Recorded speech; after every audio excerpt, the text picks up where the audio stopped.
अच्छा, कोहली साहब, जब ये जो आरबीआई की जो पॉलिसी शुरू हुई थी ना, तो इसमें आरबीआई गवर्नर ने जब बोलना शुरू किया तो उन्होंने महंगाई को ही फोकस में लाके बोला कि ये जो महंगाई लक्ष्य से जुड़े जो फ्रेमवर्क हैं, जो बहुत समय से उन्होंने शुरू कर रखा था, आरबीआई ने 2016 में शुरू किया और 2021 में उसको रिव्यू किया, उस फ्रेमवर्क में कुछ बदलाव होने जा रहा है।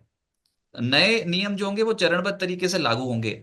ये क्या कुछ बदलाव होने जा रहा है सर? क्योंकि जो हम समझ पा रहे थे कि 4% प्लस माइनस जो टारगेट रखा हुआ था आरबीआई ने, +-2%, तो क्या आरबीआई अब ये मान के चल रहा है कि जितनी इन्फ्लेशन काबू में आनी चाहिए थी उतनी हो गई और अब थोड़ा ग्रोथ पे फोकस लाना चाहिए? मैं इसको इस लिहाज से पूछता हूँ कि बजट पे सरकार का ग्रोथ पे फोकस था, कंजम्पशन लेड बजट था। अब आरबीआई गवर्नर ने भी जो इंटरेस्ट रेट्स कम कर दिए हैं, तो ये भी ऐसे ही दर्शा रहा है कि ग्रोथ पे फोकस ज्यादा चला गया आरबीआई का। देखिए रजत, एक बैलेंस्ड अप्रोच तो रखनी पड़ेगी। आप खाली ग्रोथ पर फोकस, क्योंकि आपने जैसे कहा कि उन्होंने शुरुआत ही इन्फ्लेशन से करी, तो इन्फ्लेशन एक सरदर्द की तरह। आप अगर हमारे इनसे पिछले जो गवर्नर साहब थे शक्तिकांत दास, उन्होंने तो यहाँ तक कहा था ये बहुत स्टबन है, एडमेंट है बहुत, ये इन्फ्लेशन खासकर फूड इन्फ्लेशन जो है वो बहुत सरदर्द बनी हुई है। और मैं ये अभी भी ये मानता हूँ रजत के फूड इन्फ्लेशन अभी भी टॉलरेबल लेवल से बाहर है। और अगर आप मुझसे ब्रॉडर टर्म्स में पूछें और आसान टर्म्स में पूछें तो मैं कहूंगा आपकी किचन की जो बनिए को लिस्ट जाती है, जो जो आप डिपार्टमेंटल स्टोर में ग्रोसरी लिस्ट जाते हैं, आजकल वो उस ब्लिंकिट भी जाती है मतलब। हाँ आजकल मतलब वो मतलब ऑनलाइन आप भी जाती आप है। डिपार्टमेंटल स्टोर ले लीजिए, ब्लिंकिट ले लीजिए, या जाके मंडी से खरीद रहे कुछ भी, वो जो लिस्ट है ग्रोसरी लिस्ट, वो लिस्ट अभी भी सरदर्द है। क्योंकि वहां पर अगर आप हाउस होल्ड से बात करेंगे तो वहां पर आपको अभी भी शिकायत सुनने को मिलेगी कि इन्फ्लेशन रेट अभी टॉलरेबल लेवल से बाहर है। तो इन्फ्लेशन को, coming back to your question, inflation को नजरअंदाज करके तो अभी नहीं चला जा सकता। I think it is a bit too early कि हम इन्फ्लेशन को बैक सीट पर ले आए और ग्रोथ को आगे ले आए। उन्होंने थोड़ा सा स्टैंड चेंज तो हुआ है, ये तो इसमें कोई दो राय नहीं है, तभी आपको रेट कट देखने को मिला है। और गवर्नमेंट पॉइंट ऑफ व्यू से भी ग्रोथ पर फोकस है, पर बहुत फाइन ट्यूनिंग करके चलना पड़ेगा। क्योंकि जरा सा आप ग्रोथ पर अगर ज्यादा फोकस करेंगे तो आप देखेंगे इन्फ्लेशन फिर ऐसी पॉइंट पे इस टाइम इन्फ्लेशन खड़ी है कि यहां से ऊपर भी जा सकती है, नीचे भी जा सकती है, क्योंकि ग्लोबल अनसर्टेनिटीज भी हैं। और मुझे लग रहा है रजत के ग्लोबल लेवल पे एक फूड क्राइसिस मुझे लग रहा है कि आ सकती है इस टाइम। क्योंकि भारत फूड बास्केट बन चुका है दुनिया का, पर बाकी की जगह अगर आप देखेंगे तो फूड प्रोडक्शन, फूड आउटपुट उतनी कंफर्ट लेवल में नहीं है, वो नीचे की तरफ ही है। तो ग्लोबल फूड क्राइसिस अगर आती है, या ट्रम्प साहब की अनप्रडिक्टेबिलिटी जो है वो सामने आती है, पॉलिसी की अनसर्टेनिटी सामने आती है, तो इन्फ्लेशन अभी भी कंसर्न बन सकता है। तो हम पूरी तरह से ये नहीं कह सकते कि हमने अब ग्रोथ को आगे कर दिया है, इन्फ्लेशन को पीछे कर दिया है। मुझे लग रहा है कि वो फाइन ट्यूनिंग लगातार अभी कम से कम 2 से 3 क्वार्टर बना के रखना पड़ेगा। कि जैसे ही, और अगर मैं इसको दूसरे तरीके से कहूं तो कि जैसे ही आपको लगे कि इन्फ्लेशन फिर से एक बार अपना मुंह उठाने लगा है, या फिर से एक बार कंट्रोल से बाहर जाने लगा है, या जो आपने 4 और 6% के बीच की रेंज सेट की हुई है, क्योंकि बाकी की इन्फ्लेशन फिर भी बेहतर है, पर फूड इन्फ्लेशन अभी भी सरदर्द है। अभी अभी ये हम बिल्कुल नहीं कह सकते। और आपको बताऊं कि इन्फ्लेशन का जो ओवरऑल रेट है उसके बढ़ने का कारण भी फूड इन्फ्लेशन है। और एक चीज और हम क्यों बोलते हैं कि जब हम रूपी की बात करते हैं, डॉलर की बात करते हैं, तो डब्ल्यूपीआई, जिसमें हम इंपोर्ट करते हैं, जो होलसेल प्राइस इंडेक्स है, उसमें इंपोर्ट्स का बहुत बड़ा रोल रहता है। अगर जो लोग डब्ल्यूपीआई की बास्केट को जानते हैं, आप हम सब जानते हैं सीपीआई की बास्केट और डब्ल्यूपीआई की बास्केट थोड़ी सी फर्क होती है, अलग अलग होती है। तो डब्ल्यूपीआई के जो आइटम्स हैं वो इस रूपी प्रेशर की वजह से इन्फ्लेटेड रहेंगे। तो इसलिए मुझे लगता है कि अभी फाइन ट्यूनिंग चलेगी। अभी हम ग्रोथ को आगे बिठा दें और इन्फ्लेशन को पीछे पीछे बिठा दें, अभी नहीं। आप गाड़ी जैसे ड्राइव कर रहे हैं तो ड्राइवर आगे बैठते हैं, दूसरे पीछे बैठते हैं। अभी लगता है साथ साथ बैठ के चलेंगे कि जरूरत पड़ी तो मैं स्टेयरिंग संभाल लूं, जरूरत पड़ी तो आप स्टेयरिंग संभाल लीजिए। अभी आगे पीछे नहीं बैठते हैं, ऐसा कुछ रोल चलेगा। हालांकि स्टैंड ये दिखाई दे रहा है, आप ठीक कह रहे हैं कि जैसे हम ग्रोथ को आगे लेके चल रहे हैं, पर at the back of the mind आपके दिमाग में पीछे एक खटका बना रहता है कि इन्फ्लेशन पे लगातार नजर रखने की जरूरत है। क्योंकि यहां से मामला ऊपर भी जा सकता है और नीचे भी जा सकता है रजत। और 6.7% की जीडीपी ग्रोथ FY 26 के लिए आरबीआई ने प्रेडिक्ट की है। और जो सरकारी आंकड़ा आया था इस बार इकोनॉमिक सर्वे में, 6.3% से 6.8% के ब्रैकेट में था। गोयल साहब, ये तो अब वही बात हो गई, ये तो डबल बूस्ट मिल गया। 12 लाख सालाना, अगर आप 12 लाख तक कमाते हो तो टैक्स रिलीफ। दूसरा, ये जो रेपो रेट कट हुआ, एक तो आप ये समझाएं हमारे व्यूअर्स को, क्या इससे ये होम लोन की जो दरें हैं ये कम होने की संभावना ज्यादा हो गई है?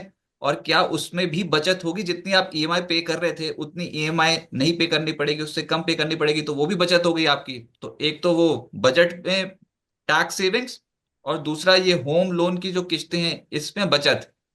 तो ये पैसा जाएगा कहाँ फिर आम आदमी का?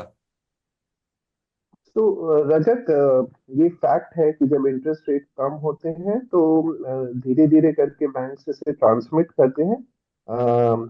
होम लोन जो बायर्स हैं उनके लिए डेफिनेटली फायदा होना चाहिए। ये हालांकि ये डिपेंड करता है कि कितनी जल्दी बैंक्स और कितना अमाउंट ट्रांसमिट करते हैं। यूजुअली हमने देखा है कि अगर मान लीजिए अभी 25 पैसे की कटौती हुई है तो 25 पैसा पूरा ट्रांसफर नहीं होता है। तो आरबीआई को कई बार बैंक्स को कहना भी पड़ता है कि आप ट्रांसमिट अमाउंट पूरा कीजिए या सब्सटैंशियल अमाउंट ट्रांसमिट कीजिए। तो ये देखने वाला रहेगा कि बैंक्स कितना कर पाते हैं। और जहां तक डबल बोनांजा का क्वेश्चन है, तो डेफिनेटली आम आदमी को थोड़ा फायदा मिलेगा। होम लोन सस्ता होगा, उससे भी फायदा मिलेगा। और टैक्स में जो बचत होगी, हालांकि एक बहुत छोटा पोर्शन है जिसको टोटल सिटीजन पॉपुलेशन में बहुत एक स्मॉल परसेंटेज ऑफ पॉपुलेशन है जिसको फायदा मिल रहा है, क्योंकि इंडिया में टैक्स पेयर्स ज्यादा नहीं है। बट जितने भी हैं उससे अल्टीमेटली 1 लाख करोड़ रुपए का एडिशनल या तो इन्वेस्टमेंट होगा या कंजम्पशन में एड मिलेगी या लोग कुछ और परचेजेस करेंगे, जिससे ओवरऑल इकोनॉमी को भी बेनिफिट मिलेगा और एक आम आदमी को भी मिलेगा। तो आई think it is not just good for the economy, but एक आम आदमी के लिए भी बहुत बहुत फायदेमंद होगा। और एक और बात मैं ये कहना चाहता था कि आरबीआई के गवर्नर ने जो आज स्टेप्स लिए हैं, उसको उनके लिए सबसे बड़े चैलेंजेस दो ही होते हैं, ग्रोथ और इन्फ्लेशन। और ये एक फाइन बैलेंस क्रिएट करना ग्रोथ और इन्फ्लेशन के बीच में उनकी सबसे बड़ा ऑब्जेक्टिव होता है आरबीआई पॉलिसी मेकिंग का। और इस पे एक ये बहुत फाइन पाथ होता है जिस पे ट्रैवल करना पड़ता है, क्योंकि दोनों कॉन्ट्रोडिक्टरी स्टांस होते हैं। ज्यादा इन्फ्लेशन रहेगा तो आप ग्रोथ नहीं कर पाएंगे, और ग्रोथ ज्यादा पे फोकस करेंगे तो इन्फ्लेशन पे सफर करना पड़ता है। तो आई थिंक उन्होंने, कंसिडरिंग द सिचुएशन जो आज हम जिस जगह पर चल रहे हैं, उस हिसाब से जो उन्होंने स्टेप लिया है to control growth as well as to, हमारी ग्रोथ को बढ़ाने के लिए और इन्फ्लेशन को कंट्रोल करने के लिए, I think it's a step in the right direction. And इस चीज के लिए हम फुल क्रेडिट देंगे आरबीआई को और नए गवर्नर को, जिनसे 5 साल बाद ये रेट कट हुआ है इंडिया में। तो it is a very positive step for everyone. तो कोहली साहब, यही मैं आपसे भी पूछना हूँ थोड़ा सा इसको, और अगर आप और आसान भाषा में बता पाए कि आम आदमी को क्या मिला इस पॉलिसी से, मतलब क्या खुश हो जाएं कि होम लोन की दरें कम होंगी?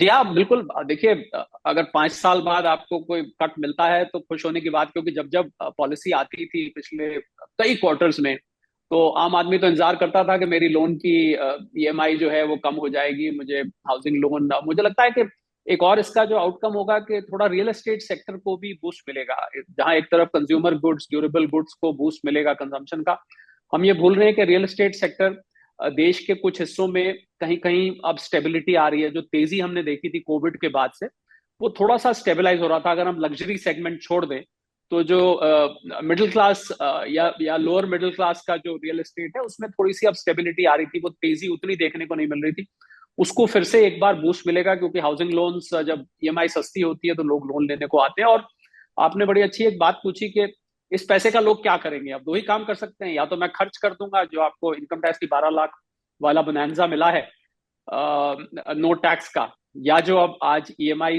होपफुली जितने फाइनेंशियल इंस्टीट्यूशंस हैं बहुत जल्दी रिएक्ट करेंगे और अपनी अपनी लोन की दरों को पीछे खींचेंगे, ज्यादा इंतजार लोगों को नहीं करवाएंगे। तो उसको देखते हुए मुझे लगता है कि पैसा या तो लोग सेव कर लेते हैं या लोग स्पेंड कर लेते हैं। मुझे लग रहा है कि ये पैसा स्पेंडिंग में ज्यादा जाएगा। और मेरे से किसी ने ये पूछा, रजत, बड़ा इंटरेस्टिंग सवाल पूछा कि अगर 1 लाख करोड़ सरकार का रेवेन्यू लॉस है 12 लाख इनकम टैक्स की वजह से, और आज जो ये 25 बेसिस पॉइंट का पुल बैक हुआ है, इसमें कितना पैसा मान लेते हैं, चलिए मैं मान के चलता हूँ 10, 20, 50 हजार करोड़ रुपए का फर्क पड़ता है, मैं एक अंदाजा लेके चल रहा हूँ। तो मान लीजिए 1, 1.5 लाख करोड़ की ये जो लिक्विडिटी लोगों की जेब में आ रही है, इसका आप क्या करेंगे? तो मेरा अनुमान है कि 70% ये स्पेंडिंग में जाएगा और 30% ये सेविंग में जाएगा।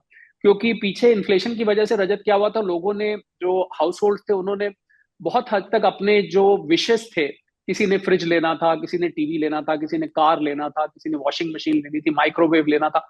उन्होंने अपनी उन विशेष को ना दबा के रखा हुआ था, वो नहीं ले रहे थे। अब जब 30,000 से 1,10,000 रुपए तक आपकी इनकम टैक्स की सेविंग हो रही है, मैं उन 2-3 करोड़ लोगों की बात कर रहा हूँ जो इनकम टैक्स देते हैं, मैं सारे सबकी बात तो नहीं कर रहा। तो वो अब मुझे लग रहा है उस स्पेंडिंग को करें। किसी ने कहीं घूमने जाना था, तो 70% मुझे लगता है स्पेंडिंग में आएगा।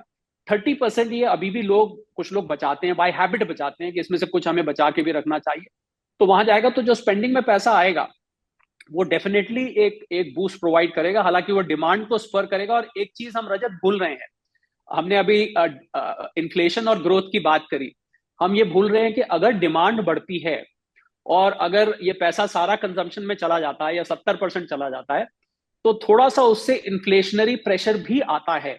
आप डिमांड, हम सब जानते हैं इन्फ्लेशन कैसे चलता है, डिमांड सप्लाई पे चलता है। तो अगर डिमांड बढ़ती है तो इन्फ्लेशन प्रेशर भी आता है। इसीलिए मैं आपको कह रहा था कि ये फाइन ट्यूनिंग बटन पर हमेशा हाथ रखना पड़ेगा।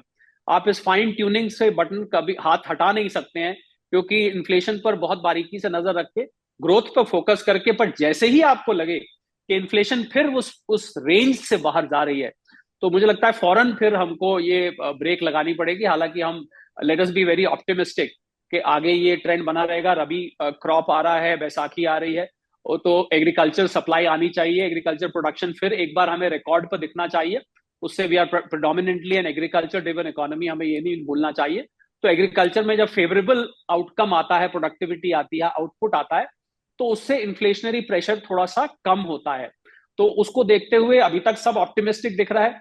पर मैं फिर यहाँ पर एक बात बहुत जोर दे के कहना चाहूंगा, जो अभी आरबीआई गवर्नर साहब ने बात कही, मैं खुद उस बात को बहुत दिनों से बोल रहा हूं कि जितनी ग्लोबल अनसर्टेनिटी इस वक्त है, शायद ये आज से पहले हमें इतनी देखने को नहीं मिली थी। तो उस ग्लोबल अनसर्टेनिटी को देखते हुए बहुत लॉन्ग टर्म में प्रिडिक्शन करने से थोड़ा सा अपने आप को रोकूंगा। I think quarter by quarter हमको देखना पड़ेगा कि किस तरफ ये ऊंट करवट बैठता है, उसके हिसाब से मैं एक प्रोजेक्शन करना चाहूंगा।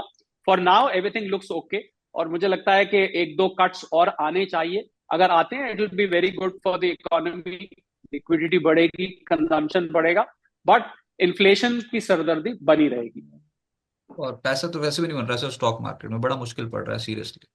पिछले कुछ समय से तो ऐसा ऐसा तनाव हो रखा है ना कि मतलब बस पॉलिसीज देख लो, मुझे बजट। रज, रजत, अगर मुझे आप एक कमेंट और करने की इजाजत दें, तो देखिए, मार्केट, आप तो मार्केट के खुद बहुत और बिस्तक तो मार्केट को बहुत क्लोजली ऑब्जर्व करता है। आपके मैं मार्केट के कमेंट्स आपको फॉलो करके पढ़ता रहता हूँ।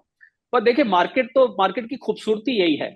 और मैंने जैसे पहले कहा, मैं दोहराना चाहूंगा, कोविड के बाद से जो लोग नए मार्केट में आए थे, इतने इतने करोड़ों के हिसाब से डीमैट अकाउंट खुले, उन्होंने कभी इस टाइप की करेक्शन देखी नहीं थी। छोटी मोटी करेक्शन तो बीच में होती रहती थी, पर ये 10% 12% की करेक्शन उन्होंने देखी नहीं थी। मुझे लगता है ये देखनी जरूरी भी थी। आप अगर मार्केट को समझना चाहते हैं, मार्केट में पार्टिसिपेट करना चाहते हैं और मार्केट में लंबे वक्त के लिए बना रहना चाहते हैं, तो आपको मार्केट के अप्स एंड डाउन्स का मालूम होना चाहिए। आप मार्केट के सारे रंग रूप आपने फिर एक देखे हुए बात होने बताओ सर, चाहिए, नए नए तब नए आप डीमैट, मार्केट में सुनो तो सक्सेसफुल सही। बन। नए डीमैट अकाउंट खोले हैं ना, जब नए डीमैट अकाउंट खोले हैं तो एक ट्रेन चल रही थी एक डायरेक्शन में, सबको लग रहा था भैया पैसा बनता है बहुत स्पीड से, तो ट्रेन पे सब चढ़ गए। जी अब उसके बाद वो ट्रेन कहीं भी चलनी जी शुरू हो गई, किसी को कुछ समझ में नहीं आ रहा कि भैया ये कहाँ चले गए हम। तो वो डीमैट अकाउंट जो खोले थे उसमें कुछ काम वाम नहीं हो रहा। जो एक बार लेके बैठे हैं वो लेके बैठे हैं, हमारे पास भी प्रश्न आते हैं। वो पिछले जी साल जो लिए वैल्यूएशन जी टर्म्स में इतने टूट गए, इतनी बुरी तरीके से टूटे हैं कि नया पैसा नहीं लगा रहे लोअर लेवल। जी